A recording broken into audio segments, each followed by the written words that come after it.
ಸಂಬಂಧಪಟ್ಟಂತೆ ಪಿಎಸ್ಐ ಪರಶುರಾಮ್ ಸಾವಿನ ಸುತ್ತ ಹಲವು ಅನುಮಾನಗಳಿದೆ. ರಾಷ್ಟ್ರೀಯ ಹೆದ್ದಾರಿ ತಡೆದು ವಿವಿಧ ಸಂಘಟನೆಯವರು ಸದ್ಯ ಪ್ರೊಟೆಸ್ಟ್ಗೆ ಮುಂದಾಗಿದ್ದಾರಂತೆ. ಎಫ್ಐಆರ್ ದಾಖಲಿಸಿಲ್ಲ ಪೊಲೀಸರು, ಹಾಗಾಗಿ ಅವರ ವಿರುದ್ಧ ಆಕ್ರೋಶ ವ್ಯಕ್ತವಾಗ್ತಾ ಇದೆ. ಶಾಸಕ ಚೆನ್ನಾರೆಡ್ಡಿ ಪುತ್ರ ಸನ್ನಿಗೌಡ ವಿರುದ್ಧ ದೂರು ಕೊಡೋದಕ್ಕೆ ಹೋದ್ರು, ಬಟ್ ದೂರು ಕೂಡ ತೆಗೆದುಕೊಂಡಿಲ್ಲ ಪೊಲೀಸರು ಅನ್ನುವಂಥ ಆಕ್ರೋಶ. ಪೋಸ್ಟಿಂಗ್ ಹಾಕಿ ಪದೇ ಪದೇ ಕಿರುಕುಳ ಕೊಡ್ತಾ ಇದ್ರು ಅನ್ನುವಂಥ ಗಂಭೀರ ಆರೋಪ. ಶಾಸಕ ಚೆನ್ನಾರೆಡ್ಡಿ ವಿರುದ್ಧ ಪಿಎಸ್ಐ ಪತ್ನಿ ಶ್ವೇತಾನೇ ದೂರು ಕೊಡೋದಕ್ಕೆ ಮುಂದಾಗಿದ್ದಾರೆ. ನನ್ನ ಗಂಡನಿಗೆ ಕಿರುಕುಳ ಇತ್ತು, ಹಾಗಾಗಿ ಅವರು ಮೃತಪಟ್ಟಿದ್ದಾರೆ ಅಂತ. ಓಕೆ, ನಾಗರಾಜ್ ನಮ್ಮ ರಿಪೋರ್ಟರ್ ಯಾದಗಿರಿಯಿಂದ ನೇರ ಸಂಪರ್ಕದಲ್ಲಿದ್ದಾರೆ. ನಾಗರಾಜ್, ಮೊದಲಿಗೆ ಇದು ಏನು ಸ್ಟೋರಿ ಅನ್ನೋದನ್ನು ನಮ್ಮ ವೀಕ್ಷಕರಿಗೆ ತಿಳಿಸಿ ಮತ್ತು ಅದರ ಅಪ್ಡೇಟನ್ನು ಕೊಡಿ. ನಿಮಗಿರೋದು 2 ನಿಮಿಷ ಮಾತ್ರ.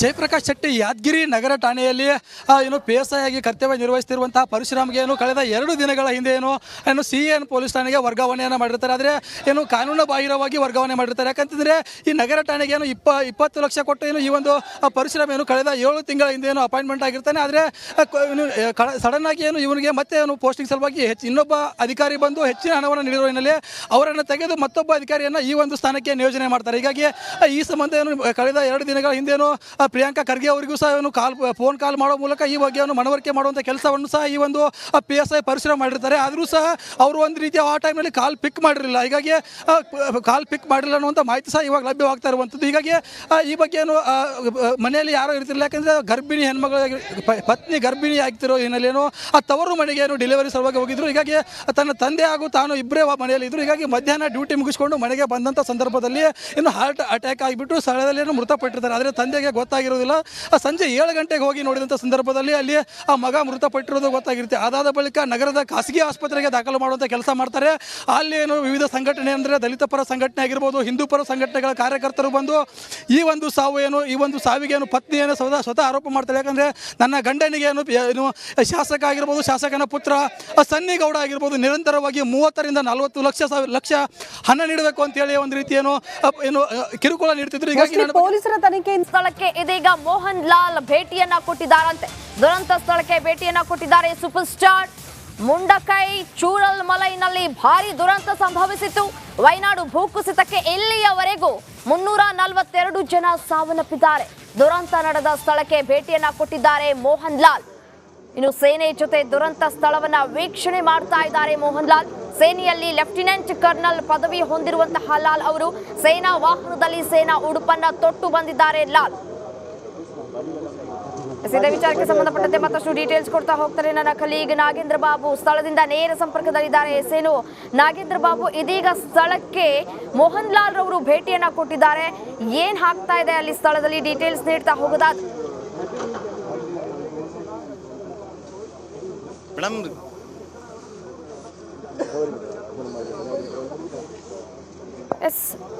ಎಸ್ ನಾಗೇಂದ್ರ ಬಾಬು, ನನ್ನ ಧ್ವನಿ ಕೇಳಿಸ್ತಾ ಇದ್ದಾರೆ. ಇದೀಗ ಸ್ಥಳಕ್ಕೆ ಅಂದ್ರೆ ಮುಂಡಕೈ ವಯನಾಡಿಗೆ ಮೋಹನ್ ಲಾಲ್ ರವರು ಭೇಟಿಯನ್ನ ಕೂಡ ಕೊಟ್ಟಿದ್ದಾರೆ. ಅಲ್ಲಿ ಏನೆಲ್ಲ ಆಗ್ತಾ ಇದೆ ಅನ್ನೋದರ ಕುರಿತು ಮಾಹಿತಿಯನ್ನ ಕೂಡ ಕಲೆ ಹಾಕ್ತಾ ಇದ್ದಾರೆ. ಈ ಒಂದು ಪಿಂಜಾರ ಮಟ್ಟಂಗೆ ಆಗಮಿಸಿದ್ದೀನಿ. ಈಗ ನಾವು ಅಲ್ಲಿ ಗಮನಿಸ್ತಾ ಇದ್ದೀವಿ. ಈಗ ಆ ಸ್ಥಳಕ್ಕೆ ಪಿಂಜಾರ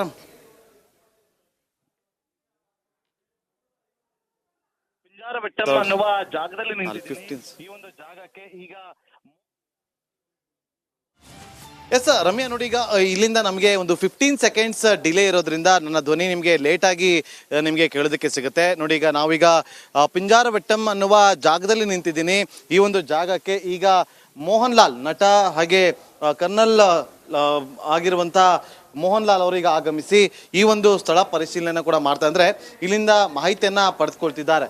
ಸೊ ಪ್ರಮುಖವಾಗಿ ಈ ಒಂದು ಪಿಂಜಾರ ಮಟ್ಟಂ ಅನ್ನುವ ಜಾಗದಲ್ಲಿ ಸಾಕಷ್ಟು ಜನ ಈಗ ನಾಪತ್ತೆ ಆಗಿದ್ದಾರೆ. ನಾಪತ್ತೆ ಆಗಿರೋರನ್ನ ಈಗಲೂ ಕೂಡ ಆರ್ಮಿ ತಂಡ ಹುಡುಕಾಟವನ್ನು ನಡೆಸುವಂಥ ಕೆಲಸವನ್ನು ಮಾಡ್ತಾ ಇದೆ. ಹಾಗಾಗಿ ಈಗ ನಾವು ದೃಶ್ಯಾವಳಿಯಲ್ಲಿ ಗಮನಿಸ್ತಾ ಇದ್ದೀವಿ. ಈಗ ನಟ ಮೋಹನ್ ಲಾಲ್ ಅವರು ಪ್ರಮುಖವಾಗಿ ಮೊದಲಿಗೆ ಚೂರನ್ ಮಲ ಅನ್ನುವ ಪ್ಲೇಸ್ಗೆ ತೆರಳಿ ಆ ಚೂರನ್ ಮಲ ಅನ್ನುವ ಪ್ಲೇಸಿಂದ ಮುಂಡಕೈಗೆ ಹೋಗಿ ಮುಂಡಕೈನಿಂದ ಈಗ ಇಲ್ಲಿಗೆ ಆಗಮಿಸಿದ್ದಾರೆ. ನಾವು ದೃಶ್ಯಾವಳಿಯಲ್ಲಿ ಕೂಡ ಗಮನಿಸ್ತಾ ಇದ್ದೀವಿ. ಪ್ರಮುಖವಾಗಿ ನಟ ಮೋಹನ್ ಲಾಲ್ ಅವರು ಆಗಮಿಸಿದ್ದಾರೆ. ಅವರಿಗೆ ಒಂದು ಆರ್ಮಿಯಿಂದ ಒಂದು ಬಿರುದನ್ನ ಕೂಡ ಕೊಡಲಾಗಿದೆ. ಕರ್ನಲ್ ಅನ್ನುವ ಒಂದು ಬಿರುದನ್ನ ಕೂಡ ಕೊಟ್ಟಿದ್ದು, ಡೆಸಿಗ್ನೇಷನ್ ಕೂಡ ಇದೆ. ಹಾಗಾಗಿ ನಾವೇನು ಇಲ್ಲಿ ಗಮನಿಸ್ತಾ ಇದೀವಿ ನೋಡಿ, ಈಗ ಅವರನ್ನ ಆರ್ಮಿ ಪಡೆ ಅವರನ್ನ ಕರೆದುಕೊಂಡು ಬಂದು ಈ ಒಂದು ಜಾಗದಲ್ಲಿ ಏನೆಲ್ಲ ಡ್ಯಾಮೇಜ್ ಆಗಿದೆ ಅದರ ಬಗ್ಗೆ ಮಾಹಿತಿಯನ್ನು ಕೊಡುವಂತ ಕೆಲಸವನ್ನ ಮಾಡ್ತಾ ಇದ್ದಾರೆ. ನೋಡಿ ನಿಂತಿದ್ದಾರೆ ಲಾಲ್ ಅವರು, ಸುಮಾರು ಜನ ಆರ್ಮಿ ತಂಡ ನೋಡಿ, ಇವರೆಲ್ಲರೂ ಕೂಡ 122 ಬೆಟಾಲಿಯನ್ ಒಂದು ಟೆರಿಟೋರಿಯಲ್ ಆರ್ಮಿ ಪಡೆ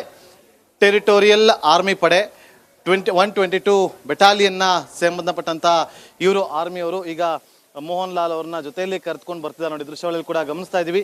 ಈಗ ಇಲ್ಲಿಗೆ ಮೋಹನ್ ಲಾಲ್ ಅವರು, ಇದು ಪಿಂಜಾರಮಟ್ಟಂ ಅನ್ನುವ ಜಾಗದಲ್ಲಿ ಅವರು ಎಲ್ಲ ಒಂದು ಮಾಹಿತಿಯನ್ನ ಕೂಡ ಸಂಗ್ರಹಿಸ್ತಾ ಇದ್ದಾರೆ.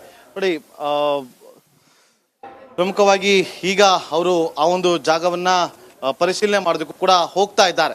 122 ಟೆರಿಟೋರಿಯಲ್ ಆರ್ಮಿ ಪಡೆ ಏನಿದೆ ಆ ಒಂದು ಬೆಟಾಲಿಯನ್ನ ಜೊತೆಯಲ್ಲಿ ಆಗಮಿಸಿರುವಂತಹ ಮೋಹನ್ ಲಾಲ್ ಅವರು ಈಗ ಪಿಂಜಾರಮಟ್ಟಂ ಅನ್ನುವ ಜಾಗವನ್ನ ನೋಡ್ತಾ ಇದ್ದಾರೆ. ಸಾಕಷ್ಟು ಜನ ಇಲ್ಲಿ ಕಣ್ಮರೆ ಆಗಿದ್ರು. ಈಗ ಪ್ರಮುಖವಾಗಿ ನೋಡಿ ಮುಂಡಕೈಗೆ ಹೋಗಿದ್ರು, ಅಲ್ಲಿನ ಪರಿಸ್ಥಿತಿಯನ್ನ ಕೂಡ ಅವರು ಅವಲೋಕಿಸಿದ್ದಾರೆ.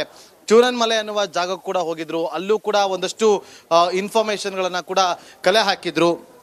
ಈಗ ಪ್ರಮುಖವಾಗಿ ನಾವೇನು ಗಮನಿಸ್ತಾ ಇದ್ದೀವಿ, ಈಗ ಈ ಒಂದು ಜಾಗದಲ್ಲಿ ಬಂದು ಅವರು ಈ ಒಂದು ಜಾಗದಲ್ಲಿ ಒಂದಷ್ಟು ಇನ್ಫಾರ್ಮೇಶನ್ಸ್ ಅನ್ನ ಕಲೆಕ್ಟ್ ಮಾಡ್ತಾರೆ. ನೋಡಿ ಈಗ ಇಲ್ಲಿ ನಮ್ಮ ಪಕ್ಕದಲ್ಲೇ ಈಗ ಮೋಹನ್ ಲಾಲ್ ಅವರು ಕೂಡ ಹೋಗ್ತಾ ಇದ್ದಾರೆ. ಯಾಕಂದ್ರೆ ನೋಡಿ ಸಾಕಷ್ಟು ಸಾವು ನೋವುಗಳು ಸಂಭವಿಸಿತ್ತು, ಎಲ್ಲವನ್ನು ಕೂಡ ಅವರು ಇಲ್ಲಿ ಗಮನಿಸ್ತಾ ಹೋಗ್ತಾ ಇದ್ದಾರೆ. ಎಲ್ಲ ಜಾಗದಲ್ಲೂ ಕೂಡ ಅವರು ತೆರಳಿ ಏನೆಲ್ಲ ಆಗ್ತಾ ಇದೆ ಅನ್ನುವ ಇನ್ಫಾರ್ಮೇಶನ್ ಅನ್ನ ಕಲೆಕ್ಟ್ ಮಾಡ್ತಾ ಇದ್ದಾರೆ. ಯಾಕೆಂತಂದ್ರೆ ಪ್ರಮುಖವಾಗಿ ಇಲ್ಲಿ 200ಕ್ಕೂ ಹೆಚ್ಚು ಜನ ಹತ್ರ ಮೃತಪಟ್ಟಿದ್ದಾರೆ.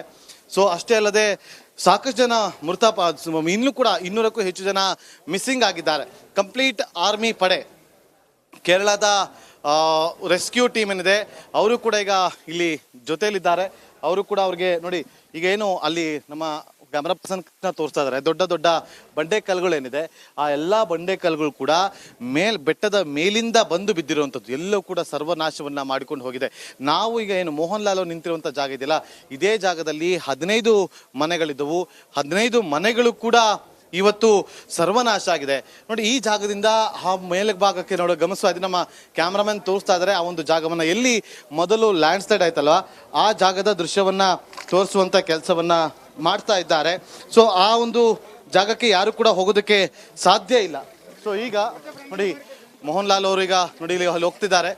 ಅವರು ಕೂಡ ಮುಂದೆ ಹೋಗಿ ಅಲ್ಲಿನ ಜಾಗಕ್ಕೆ ಹೋಗಿ ಅಲ್ಲೆಲ್ಲವನ್ನು ಕೂಡ ನೋಡುವಂತ ಕೆಲಸವನ್ನ ಮಾಡ್ತಾ ಇದ್ದಾರೆ. ಪ್ರಮುಖವಾಗಿ ನೋಡಿ ನಮ್ಮ ಕ್ಯಾಮ್ರಾಮನ್ ಈಗ ತೋರಿಸ್ತಾರೆ, ಎಲ್ಲಿ ಗುಡ್ಡ ಕುಸಿತ ಆಯ್ತಲ್ಲ ಮೊದಲ ಜಾಗ ನಮಗೆ ಇಲ್ಲಿಂದ ಹತ್ತಿರದಲ್ಲಿ ಕಾಣೋದಕ್ಕೆ ಸಿಗ್ತಾ ಇದೆ. ಆ ಜಾಗವನ್ನ ಝೂಮ್ ಮಾಡಿ ತೋರಿಸ್ತಾರೆ. ನೋಡಿ ಅಲ್ಲಿ ಮೊದಲಿಗೆ 1:15 ಸುಮಾರಿಗೆ ಆದಂತಹ ಒಂದು ಘಟನೆ, ಆ ಒಂದು ಜಾಗದಲ್ಲಿ ಮೊದಲು ಗುಡ್ಡ ಕುಸಿತ ಆಗಿತ್ತು. ಅಲ್ಲಿಂದ ಗುಡ್ಡ ಕುಸಿತ ಆದ ಬಳಿಕ ಅದಕ್ಕೆ ಈ ಒಂದು ಕೆಳಭಾಗದಲ್ಲಿ ಇರುವಂತಹ ಪಿಂಜಾರಮಟ್ಟಂ ಅನ್ನುವ ಪ್ರೈವೇಟ್ ಪ್ಲೇಸ್ ಏನಿದೆ, ಈ ಪ್ಲೇಸ್ ಪ್ರಮುಖವಾಗಿ ಮೊದಲ ಗ್ರಾಮ ಅಂತ ಹೇಳಿದ್ರು ಕೂಡ ತಪ್ಪಾಗೋದಿಲ್ಲ, ಸರ್ವನಾಶ ಆಗಿದ್ದು. ಅದಾದ ಬಳಿಕ ಇಲ್ಲಿಂದ ನೆಕ್ಸ್ಟ್ ನಮಗೆ ಸಿಗುವಂಥದ್ದೇ ಮುಂಡಕೈ ಎನ್ನುವ ಜಾಗ. ಅದಾದ ಬಳಿಕ ನಮಗೆ